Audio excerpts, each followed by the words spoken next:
Onori al prefetto di Treviso.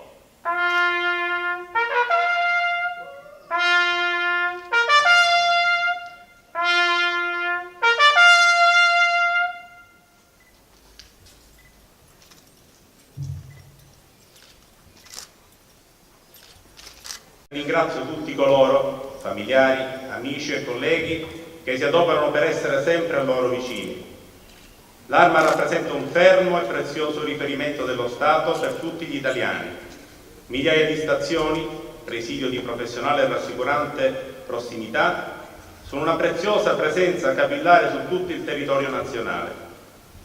Dai grandi centri urbani alle località minori e più remote, i Carabinieri sono pronti a intervenire a protezione e tutela dei diritti dei cittadini. Abbiamo festeggiato i 202 anni dalla fondazione dell'Arma e anche per la provincia di Treviso è un momento importante. Abbiamo parlato dei risultati che abbiamo conseguito, che sono assolutamente positivi e che ci legano sempre più a questa provincia. I dati: abbiamo oltre 21.000 reati per i quali abbiamo denunciato, abbiamo proceduto, abbiamo denunciato più di 4.000 persone e 400 persone sono state arrestate. Sono stati tanti episodi, adesso quelli che abbiamo premiato sono quelli che sono stati forse un po' più noti, ma ogni giorno ci sono episodi che varrebbe la pena di rimarcare.